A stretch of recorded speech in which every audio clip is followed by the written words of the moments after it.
Hello, my friends. Today, more bad news started coming out of the US again. It looks like they're putting a new ultimatum on the table for Ukraine. Ukraine might be forced to choose either sign a peace deal dictated by Putin or lose American support for good. That's the scenario described in the Telegraph.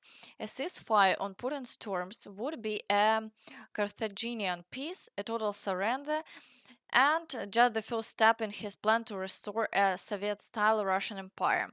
While Putin openly declares his goal of turning Ukraine into a vassal state of Russia, Trump, it seems, envisions Ukraine as an American subsidiary fully owned and controlled by the US.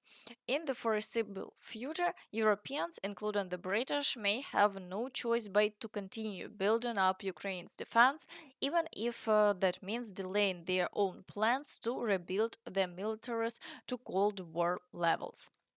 As we can see, Trump isn't able or willing to stand up to Russia, so he's pushing for Ukraine to just sign a surrender.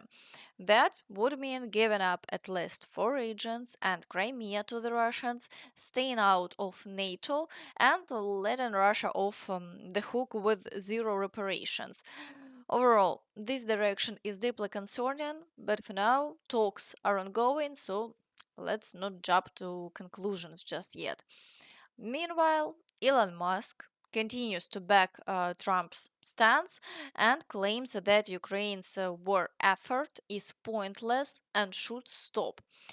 Here is what he said. I have no respect for the warmongers and the war profiteers and those who want the war to continue forever for their own purposes. This is, in my view, an evil thing. Because I'll talk to someone on the left and they'll say, we must not give in to Russia. I'm like, but you have no plan for success. So what you are suggesting then is that we send these poor kids into the meat grinder every day for nothing, with no end in sight, forever. That is cruel, inhumane, and senseless. So President Trump is right in this regard. There must be peace, and it's time for the slaughter of the young men and old men to stop. Why? It's time to stop this senseless death machine. That's really what it comes down to. There are those who like to have the appearance of empathy, but then they don't have the reality of empathy. Those who are pro-war, they have the appearance of empathy. They're hypocrites and liars. If you want the reality of empathy, we must stop the senseless everyday death that lasts forever. That's what true empathy is. We should care about.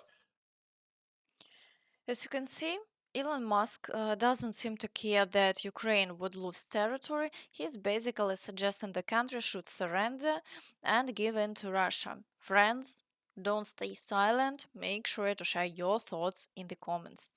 Now, let's turn to the situation on the front lines. We'll start with the border area, as there is still a major threat that Russian forces could begin advancing into the Sumy region, forcing Ukraine to repel attacks directly on its own territory. Yesterday, the Russian Minister of Defense claimed they had captured the village of Basivka. The Ukrainian side immediately denied this information. Regardless, it's clear that Russian forces are once again attempting to outflank our units and push directly toward the Sumy region. For now, fighting continues with Russian troops launching up to 20 assaults per day. In the Belgorod direction, Ukraine's armed forces haven't carried out any new offensive operations yet, though they continue to maintain presence near the village of Demidovka. At the same time, border villages in the Sumy region continue to suffer from regular shelling. As of today, no significant changes have been reported. In the Kharkiv direction, Russian forces continue shelling but are not carrying out any offensive actions. In Vovchansk, all attacks have ceased and the Russians have failed to achieve any success over the past 24 hours. The front line has remained unchanged. And now Let's move straight to the Pokrovsk direction, which remains the hottest spot in terms of both offensive operations and shelling. Russian forces continue to strike Pokrovsk and other frontline settlements. There were earlier reports of increased Russian activity near the highway, but this turned out to be a one time push. They attempted a breakthrough, failed, and have since shown no significant movement in the area. The fighting now is mainly concentrated around Tarasivka. The main assaults are still focused around Udachne, Kotline, and Novoalexandrivka.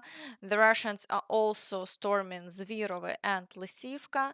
Unfortunately, there is no good news here. Some positions are gradually falling under Russian control. However, these are minimal shifts in the front line, not large scale breakthroughs.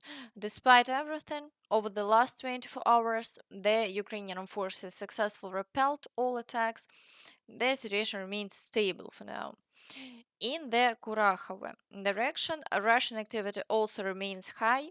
Russian forces are assaulting Kotlarivka, Troitske, Konstantinopel, and Rozliv.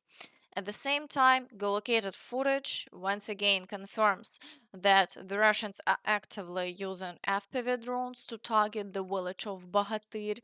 This suggests that they plan to advance in this direction in the future, but for now, the area around Rozliv remains a gray zone. They still haven't managed to gain a foothold there, so it's too early to speak about any further progress. The Ukrainian armed forces continue to repel all Russian attacks in this area. The Ukrainian side has also shown footage of Russian equipment being destroyed in the fields near Andriivka, once again confirming that Ukraine is eliminating most of the Russian assault groups. That's why the front line has remained largely unchanged for several weeks. Nevertheless, attacks don't stop, and according to reports from the fields, the situation remains difficult. Assaults and Russian pressure near Andriivka are ongoing. The Russians are pushing toward Constantinople. Unfortunately, they're making gains that could spell trouble for the area.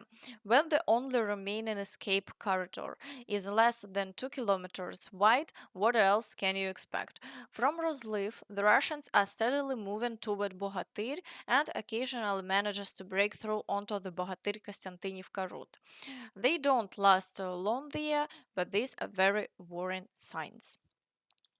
In the Velika Novosilka area, Russian troops are attempting breakthroughs near Burlatske and from the direction of Rivnopil. However, for now, all attacks are being repelled and there have been no Russian advances in this sector.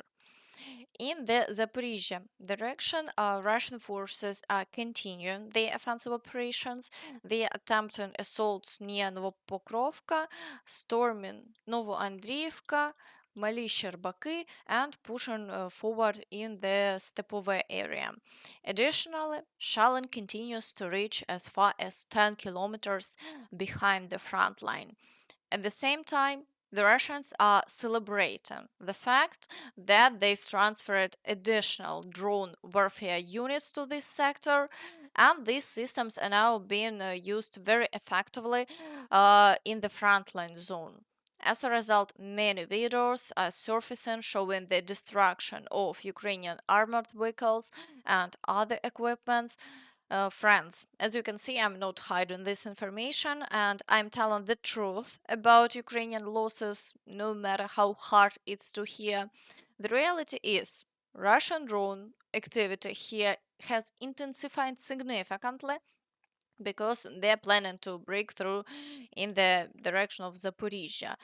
Because of the constant bombardments, the situation here is difficult, but for now, there are no new changes to the front line. In the Kherson direction, Russian attacks on the islands in the Dnipro River are still being recorded, but they haven't achieved any success. Meanwhile, newly geolocated footage shows that Russian forces are intensely striking the right bank of the river. I've checked several sources with the geolocation data, and unfortunately, there is no information about Ukrainian strikes on the left bank. It's possible that the Ukrainian forces are simply not releasing footage, or that Russian forces have an advantage in FPV drones here and are carrying out strikes more actively. Overall, the situation remains difficult, although there has been no Russian advances so far in this sector. Now let's move to the Toretsk direction.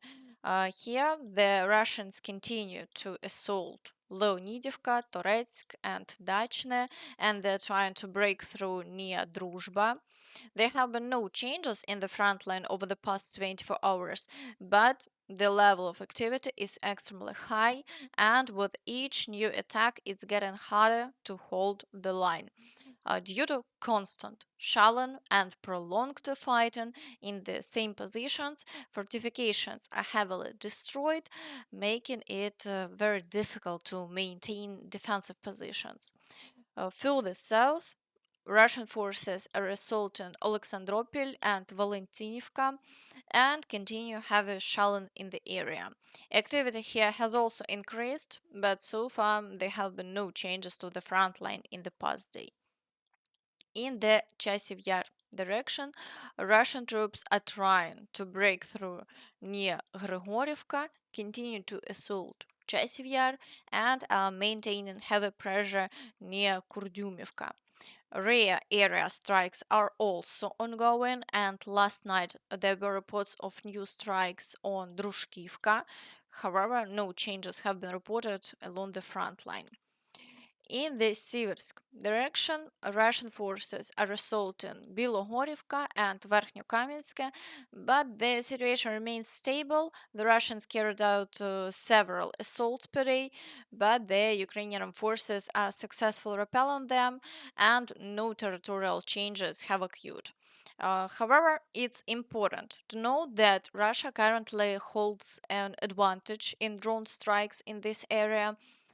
They continue to publish numerous videos showing the destruction of Ukrainian equipment and positions, which is also leading to personal losses on the Ukrainian side.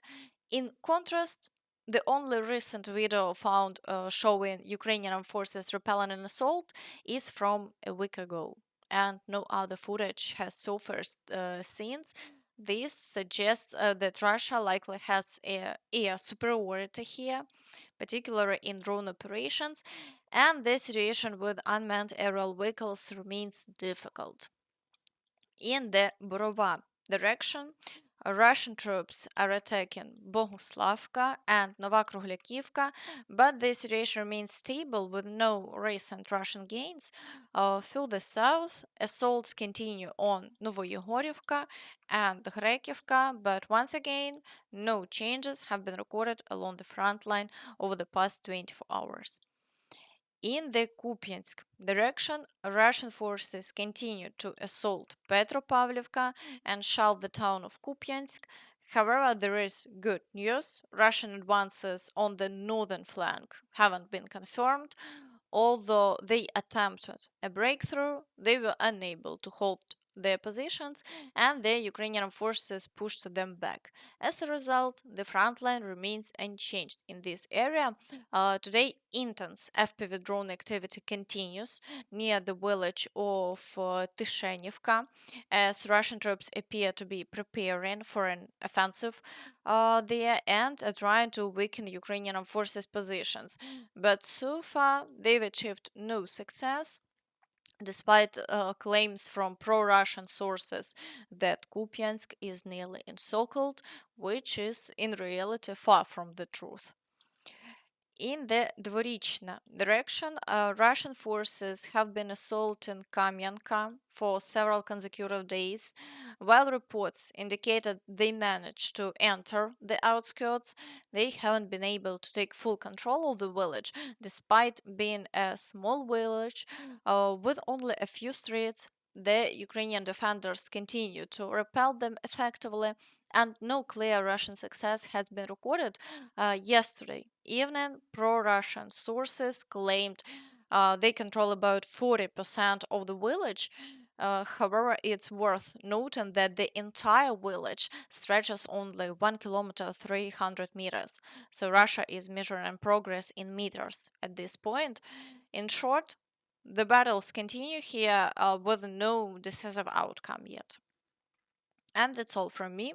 So please don't forget to like this video, subscribe to the channel, and hit the notification bell to stay updated on all the latest news. Thank you for watching and see you next time. Bye bye.